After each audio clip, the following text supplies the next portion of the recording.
बांग्लादेश को जितना भी समझाया जाए उसकी समझ में नहीं आता। इस समय बांग्लादेश ने भारत से अपने व्यापारिक संबंध पूरी तरह से तोड़ने के लिए खुद ही पहला कदम आगे बढ़ा दिया। बांग्लादेश भारत पर निर्भर देश था। भारत के आगे पीछे घूमने वाला बांग्लादेश अब भारत से चालाकी दिखाने की कोशिश कर रहा है। बांग्लादेश दिन पर दिन अपनी मनमानी कर रहा है।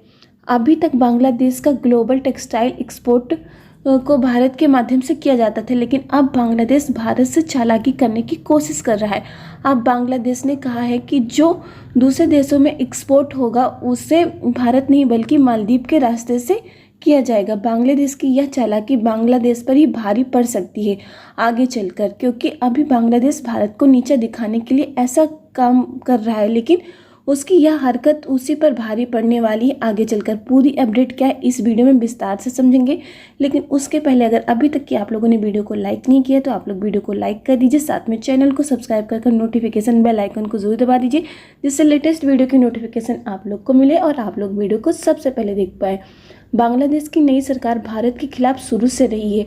बांग्लादेश ऐसा देखा जाए तो एक बहुत छोटा सा देश है आकार के मामले में, लेकिन यह देश टेक्सटाइल एक्सपोर्ट के मामले में दुनिया के टॉप मोस्ट देश में आता है। बांग्लादेश की पूरी अर्थव्यवस्था टेक्सटाइल इंडस्ट्री पर टिकी हुई है। बांग्लादेश टेक्सटाइल के मामले में भारत से काफ़ी ज़्यादा आगे है। बांग्लादेश भले ही टेक्सटाइल प्रोडक्शन और कपड़ा निर्यात के मामले में काफ़ी आगे है, लेकिन इनके पास एयरपोर्ट जैसे रिसोर्सेज की व्यवस्था इतनी अच्छी नहीं है कि यह वैश्विक बाजार में उनका इस्तेमाल करके एक्सपोर्ट कर सके। अभी तक बांग्लादेश के द्वारा जो दूसरे देशों में टेक्सटाइल का एक्सपोर्ट किया जाता था वह भारत के रास्ते से किया जाता था। विश्व के नक्शे में अगर देखा जाए तो बांग्लादेश भारत से लगा हुआ है। अभी तक बांग्लादेश का जो भी माल होता था वह सीधे तौर पर ट्रांसपोर्ट के माध्यम से भारत आता था और उसे इंडियन एयरपोर्ट का यूज़ करके एयरलाइन के माध्यम से अन्य देशों में भेजा जाता था। कुछ माल को शिप के माध्यम से भी अन्य देशों में भेजा जाता था। बांग्लादेश के टेक्सटाइल का एक्सपोर्ट भारत के रास्ते से मिडिल ईस्ट और यूरोपीय देशों के साथ साथ वेस्टर्न कंट्रीज में भी एक्सपोर्ट किया जाता था, लेकिन अब बांग्लादेश का कहना है कि उनका जो माल है उसे एक्सपोर्ट करने के लिए ये भारत पर डिपेंडेंट नहीं रहेंगे। अब ये टेक्सटाइल को एक्सपोर्ट करने के लिए नए रास्ते का इस्तेमाल करेंगे, जिसमें बांग्लादेश अपने माल को समुद्री जहाज़ के माध्यम से पहले मालदीव में भेजेगा, उसके बाद उसे बड़े बड़े कार्गो वेसल्स पर लोड करके यूरोपीय और मिडिल ईस्ट के देशों के साथ साथ वेस्टर्न कंट्री में भी भेजा जाएगा। बांग्लादेश के द्वारा लिया गया यह फैसला बांग्लादेश के लिए आगे चलकर काफ़ी ज़्यादा नुकसानदायक होने वाला है। बांग्लादेश के साथ साथ यह फैसला भारत के लिए भी काफ़ी ज़्यादा हानिकारक साबित होने वाला है। बांग्लादेश अपना नुकसान तो कर ही रहा है, साथ ही साथ भारत का भी नुकसान करवा रहा है। बांग्लादेश के इस निर्णय का असर भारत के एयरपोर्ट और बंदरगाहों से होने वाली कमाई पर पड़ने वाला है। यह कमाई बांग्लादेश के द्वारा अन्य देशों में भेजे जाने वाले सामानों के माध्यम से भारत को हो रही थी। भारत की एयरलाइन सर्विस सुरक्षित होने के साथ ही काफ़ी ज़्यादा तेज भी है, जिसके कारण बांग्लादेश का ज़्यादातर एक्सपोर्ट जो मिडिल ईस्ट और यूरोपीय देशों में होता था वह एयरपोर्ट के ज़रिए किया जाता था, न कि समुद्री रास्ते के माध्यम से।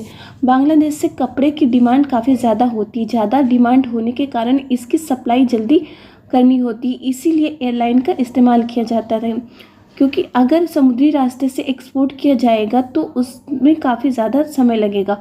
बांग्लादेश दुनिया का सबसे ज़्यादा टेक्सटाइल प्रोड्यूस करने वाला देश है और अपने टेक्सटाइल एक्सपोर्ट को जल्दी और आसानी से करने के लिए बांग्लादेश भारत की एयरलाइन का इस्तेमाल करता था, जिससे जल्दी जल्दी एक्सपोर्ट किया जा सके।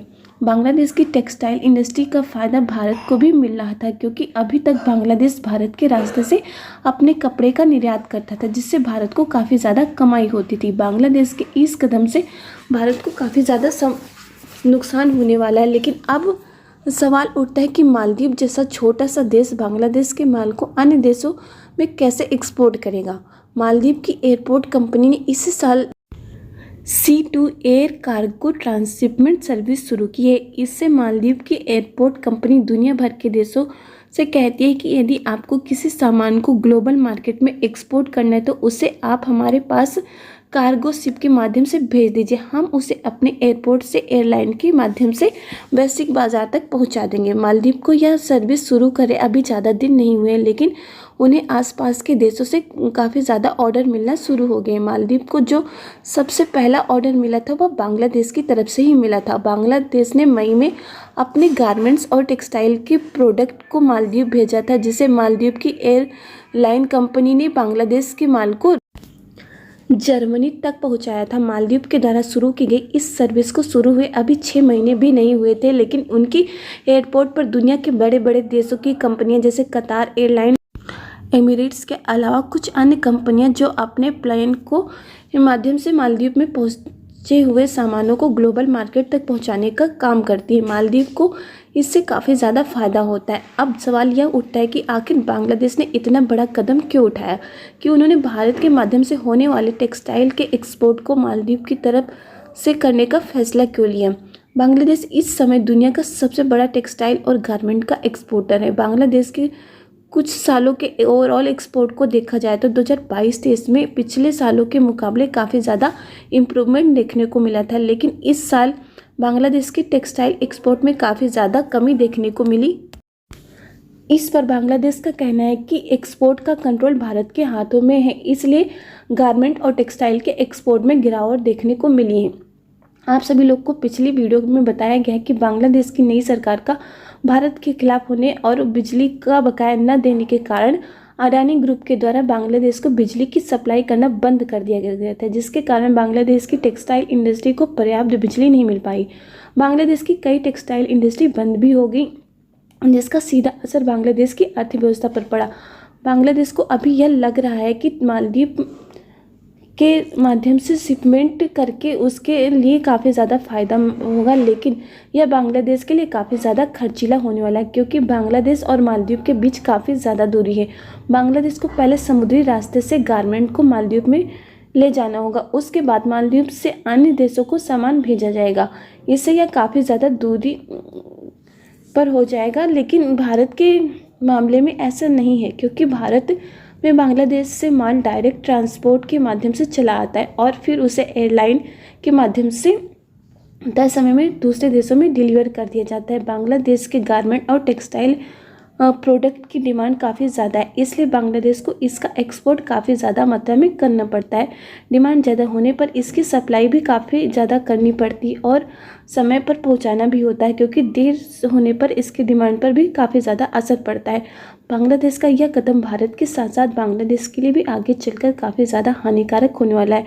बांग्लादेश अब कोई भी कारण बताए अपने इस फैसले के लिए, लेकिन यह साबित हो गया है कि बांग्लादेश अब भारत से अपने व्यापारिक रिश्ते तोड़ना चाहता है। यह बात बांग्लादेश की नई सरकार ने आते ही बता दी थी। अब आगे देखते हैं कि बांग्लादेश के द्वारा लिया गया यह फैसला उसके लिए कैसा साबित होगा, लेकिन बांग्लादेश ने यह ज़रूर साबित कर दिया कि वह अब भारत का हित नहीं चाहता है। बांग्लादेश के द्वारा लिए गए इस फैसले पर आपकी क्या राय है? अपनी राय कमेंट करके ज़रूर बताएं। आप लोग को वीडियो पसंद है तो वीडियो को लाइक कर दीजिए, साथ में चैनल को सब्सक्राइब कर नोटिफिकेशन बेल आइकन को जरूर दबा दीजिए, जिससे लेटेस्ट वीडियो की नोटिफिकेशन आप लोग को मिले और आप लोग वीडियो को सबसे पहले देख पाएँ। आप लोग वीडियो को पूरा ज़रूर देखा करिए और अपना कमेंट करके ज़रूर बताएं। अगर कोई वीडियो में कमी हो तो उसको इम्प्रूवमेंट करने के लिए भी लोग अपनी राय ज़रूर दें। इस वीडियो में बस इतना ही। जय हिंद, जय भारत।